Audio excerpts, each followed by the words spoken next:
ሰላም ጤና ይስጥልን ውድ በአገር ውስጥና በውጭ የምትገኙ ቤተሰቦቻችን ከገበታ ሚዲያ የዕለቱን አበይት ዜናዎችንና ትኩስ መረጃዎችን ይዘንላችሁ ቀርበናል። አብራችሁን ቆዩ። በቅድሚያም ዋና ዋናዎቹን እንሆ። ትግራይ ውስጥ የሚካሄደውን ወታደራዊ አፈሳ የሚቃወም እንዲሁም ፌዴራል መንግስት በክልሉ ጉዳይ መንግስታዊ ግዴታውን እንዲወጣ የሚጠይቅ ሰላማዊ ሰልፍ በመጪው ቅዳሜ በአዲስ አበባ ከተማ እንደሚካሄድ አዘጋጆቹ አስታውቀዋል። በመዲናዋ መስቀል አደባባይ የሚካሄደውን ሰልፍ ያዘጋጀው ግንቦት ላይ የተቋቋመው የትግራይ ሰላምና ለውጥ ምክር ቤት እንደሆነም ታውቋል። ይዘነዋል። ከዚሁ ጉዳይ ጋር በተያያዘ የትግራይ ኮሚኒኬሽን ጉዳዮች ቢሮ በወጣው መግለጫ ሰልፉን በጽኑ ያወገዘ ሲሆን የፌዴራል መንግስት የስርዓቱ ደጋፊ የሆኑ ትግርኛ ተናጋሪዎችን በመጠቀም በትግራይ ህዝብ ብሔራዊ ጥቅም ላይ ያነጣጠረ የሴራ ሰልፍ እያዘጋጀ ነው ሲል ከሷል። ታደምጡታላችሁ። ወዲህ ደግሞ የተቀናጀ ከፍተኛ ወታደራዊ ዘመቻ ሊወሰድ ዝግጅት መጠናቀቁ ተነገረ። የኦሮሚያ ክልል ፖሊስ አዛዥ ጀነራል ድሬባ መኮንን የክልሉ ፖሊስ ከአፋር ከፌዴራል ፖሊስ እና ከመከላከያ ሰራዊት ጋር በመቀናጀት በኦሮሚያና አፋር አዋሳኝ አካባቢዎች በሚንቀሳቀሱ ታጣቂዎች ላይ የተጠናከረ ወታደራዊ ዘመቻ ለማካሄድ መስማማቱን አስታውቀዋል። አነጋጋሪውን መረጃ እናስደምጣችኋለን። በሌላ በኩል የግድያ ሙከራ ተፈጽሞባቸዋል የተባሉት የትግራይ ሊቃነ ጳጳሳት የቁም እስር ላይ መሆናቸው ተነግሯል። ዝርዝር ዘገባ ይዘናል።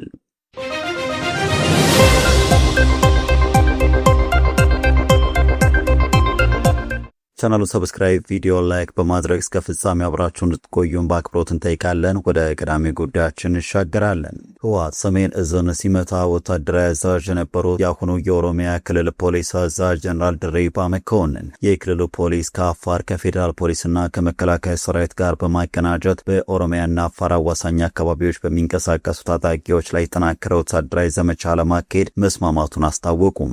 ጀነራሉ ይህንን የተናገሩት የጸጥታ ኃይሎቹ የቀጠናው ደህንነት አስመልክቶ በጋራ ካደረጉት ውይይት በኋላ ነው። በመንግስት በኩል ሸኔ ተብሎ የሚጠራው የኦሮሞ ነጻነት ሰራዊትና የፋኖ ታጣቂዎች የዘመቻ ዋነኛ ኢላማዎች መሆናቸውን ጀነራሉ በሰጡት መግለጫ አመላክተዋል። መንግስት እነዚህን ኃይሎች ስርዓት ለማፍረስ የሚንቀሳቀሱ ሲል የሚፈርጃቸው ሲሆን ታጣቂዎቹ በድንበር አካባቢዎች ተጠልለዋል በሚል የሁለቱ ክልሎች ጸጥታ ኃይሎች የክልል ወሰን ሳይገድባቸው ድንበር ተሻግረው እርምጃ ለመውሰድ ከስምምነት መድረሳቸው ተነግሯል። ይህ ድንበር የለሽ የተባለ የጋራ ዘመቻ በተለይም በከሰም ኮሎና አዋሽ 7 አካባቢዎች እየሰፋ ነው የተባለውን የታጣቂዎች እንቅስቃሴ ለመግታት ያለመ ነው ተብሏል። አዛዡ አክለውም ታጣቂዎቹን በሎጂስቲክስ በመሳሪያና በስንቅ ይደግፋሉ የተባሉ አካላትን ከህብረተሰቡ ነጥሎ ያለ ምህረት እርምጃ የመውሰድ ስራ መጀመሩን ጠቁሟል። ውይይቱ የፌዴራልና የክልል ጸጥታ ኃይሎች የመረጃ ልውውጥ እንዲያጠናክሩና የጋራ ግብረ ኃይል ፈጥረው እንዲንቀሳቀሱ የሚያስችሉ አቅጣጫ ያስቀመጠ ሲሆን በአፋር ክልል የሚገኙና በመንግስት የሚፈለጉ ግለሰቦችንም አሳልፎ ለመስጠት ከስምምነት ላይ መድረሱ ታውቋል። ይህ እንቅስቃሴ የአገሪቱን ዋና የኢኮኖሚ መስመሮች፣ የባቡር ሀዲዶችና እንደ አዋሽ ድልድይ ያሉ መሰረተ ልማቶችን ከጥቃት ለመጠበቅ ወሳኝ መሆኑን የፌዴራል ፖሊስ በበኩሉ ገልጿል። በሌላ በኩል ጀነራል ድሬባ የሰራዊቱን ሞራል ለመገንባት በሚመስል መልኩ ባለፈው ግንቦት ወር ላይ በምስራቅ ጉጂ ዞን አጋዋ ወረዳ በተደረገ ውጊያ ሳጅን ዳንኤል ፈይሳ የተባለ ፖሊስ አባል ከፍተኛ ቁጥር ያላቸውን ታጣቂዎች ብቻውን በመቋቋም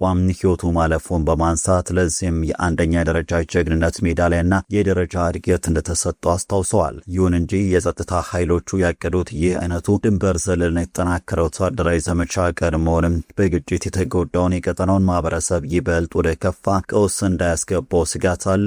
ህብረተሰቡ ታጣቂዎችን እንዳያጋልጥና የምግብ አቅርቦት እንዲከለክል በመግለጫው ላይ ጥሪ ቢቀርብም በሁለቱ ተፋላሚ ኃይሎች መካከል ስለሚገኘው የንጹሃን ዜጎች ደህንነት አጠባበቅና ሰብአዊ መብቶች ጥበቃ ዙሪያ በመንግስት ባለስልጣናቱ በኩል የተብራራ ነገር የለም።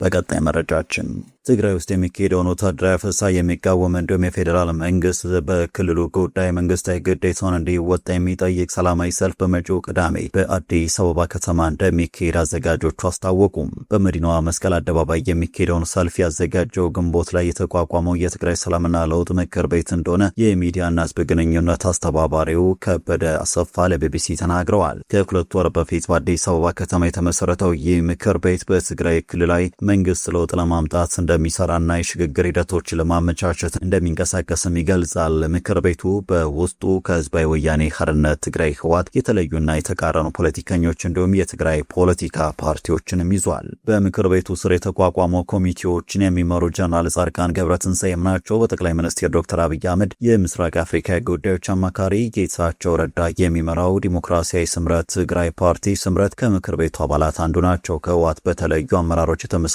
ሌላኛው ፓርቲ ወለዶ ትግራይ፣ አረና ትግራይ ለዲሞክራሲና ሉዓላዊ አረና እንዲሁም ትንሣኤ ሰባ እንደርታ ተጠቃሽም ናቸው። የትንሣኤ ሰባ እንደርታ ሊቀመንበርና የምክር ቤት የህዝብ ግንኙነት አስተባባሪ የሆኑት አቶ ከበደ እንደሚናገሩት ቅዳሜ ሐምሌ 11 ቀን 2018 ሊካሄድ የተሳቀደው ሰልፍ ሁለት ዋነኛ ዓላማ አሉት ብለዋል። በቀዳሚነት ሲጠቀሱት በክልሉ የሚካሄደውን የግዳጅ ወታደራዊ አፈሳ ነው። የኢትዮጵያ ሰብአዊ መብቶች ኮሚሽን ኢሰመኮ እንዲሁም ዓለም አቀፉ የሰብአዊ መብቶች ተቋም ሂውማን ራይትስ ዋች በወጣው መግለጫዎች በክልሉ የሚካሄደው የግዳጅ ወታደራዊ ምልመላ እንዲቆም መጠየቃቸው ይታወሳል።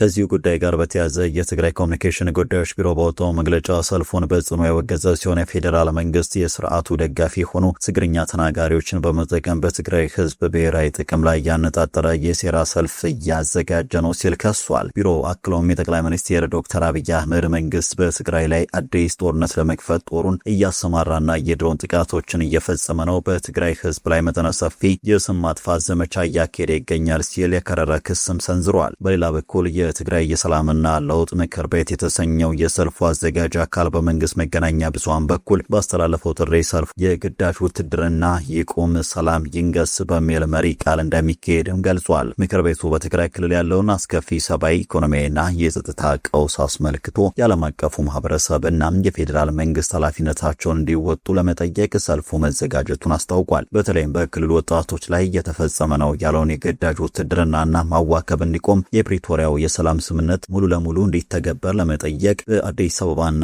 አካባቢው ያሉ ተጋሩ በሰልፉ ላይ እንዲገኙ፣ በትግራይ ያሉ ወጣቶች ደግሞ የቤት ውስጥ አድማ በማድረግ ድጋፋቸውን እንዲገልጹ ጥሪ አቅርበዋል። ይሁን እንጂ በግዳጅ ውትድርና ዙሪያ ከባድ ትችት እየቀረበበት ያለው የትግራይ ጊዜ አስተዳደር የታቀደው ሰልፍ የክልሉን ግዛታዊ አንድነት መልሶ የማቋቋም ሂደትን የሚቃወም፣ ለነዋሪዎች የሚደረገውን የህዝባዊ ድጋፍና የፋይናንስ ተደራሽነት የሚያስተጓጉልና በህዝቡ ላይ የተደገሰውን የዘር ማጥፋት የመደገፍ ዓላማ ያለው ነው ብለዋል። በመሆኑም አዘጋጆቹና ተሳታፊዎቹ 2 እና 3 ጊዜ እንዲያስቡበትና ከድርጊታቸው እንዲቆጠቡም አስጠንቅቋል። የአዲስ ፍጥጫ የመጣው ሰሞኑን ትግራይ ክልል ምክር ቤት የፕሪቶሪያን ስምምነት በፌዴራል መንግስቱ አፍራሽ እርምጃዎች ምክንያት ፈርሷል ማለት ነውና ጠቅላይ ሚኒስትር ዶክተር አብይ አህመድ በበኩላቸው በፓርላማ ማብራሪያው ህወሓትን ከኤርትራና ሱዳን ጋር በማበር ኢትዮጵያን ለመውጋት እየሰራ ነው ሲሉ ከከሰሱ በኋላ መሆኑ የቀጠናውን የሰላም ዕጣ ፈንታ ይበልጥ አሳሳቢና ወደ አዲስ የጋራ ግጭት ሊያመራ የሚችል የስጋት ደወል አድርጎታል ሲሉም የፖለቲካ ተንታኞች ይናገራሉ።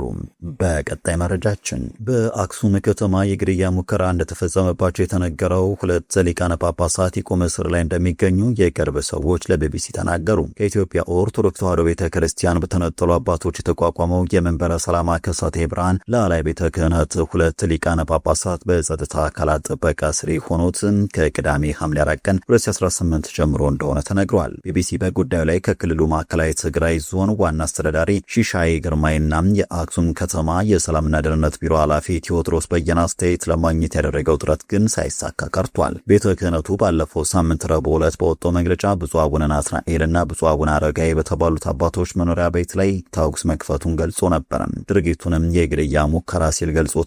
ከክስተቱ በኋላ ከቢቢሲ ቃለ መጠይቅ ያደረጉት አቡነ ናትናኤል ሰኞ ሰኔ 9 ቀን 2018 6 ሰዓት ተኩል ተኩስ መከፈቱን ተናግረው ነበር። በተለይም አቡነ አረጋዊ ማረፊያ ክፍል የሚገኝበት ህንፃ ላይ አርፎ በተወሰነ መልኩም ህንፃው ነዶ ግማሽ ብሎኬት ተገንጥሎ ወድቋል ሲሉም ሁኔታውን ተናግረዋል። የአክሱም ከተማ ፖሊስ ከዚህ ክስተት ጋር በተያያዘ 3 ተጠርጣሪዎችን በቁጥጥር ስር መዋሉን አስታውቆ ነበር።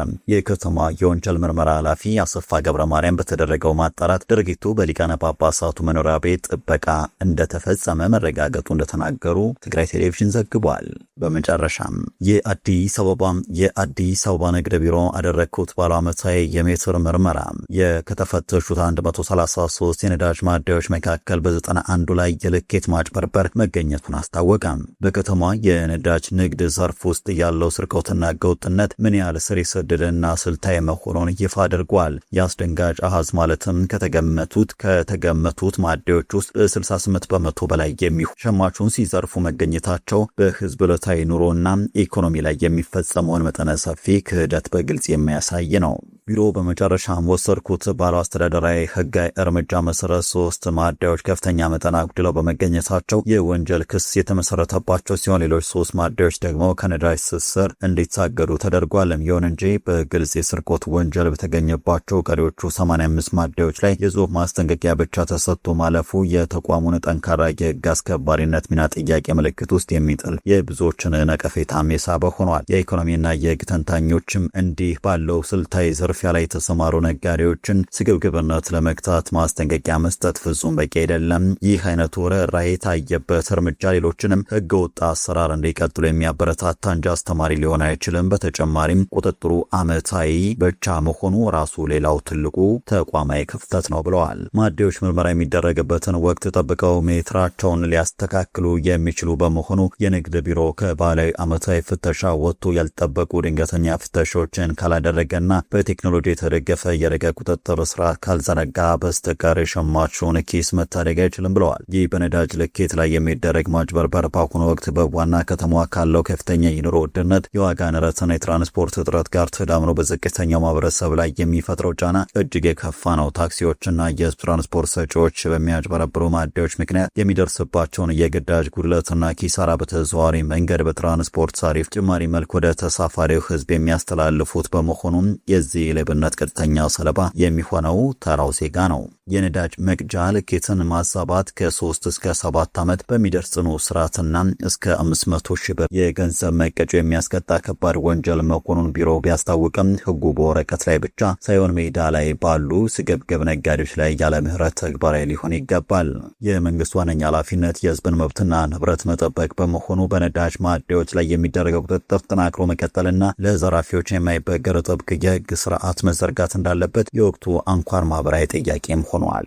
ውድ ተመልካቾቻችን ለዛሬ ያዘጋጀንላችሁ አበይት ዜናዎቻችን ሲነበሩ ገበታ ሚዲያን ሰብስክራይብ በማድረግ ቤተሰብ ይሁኑ። ጤና ይስጥልን።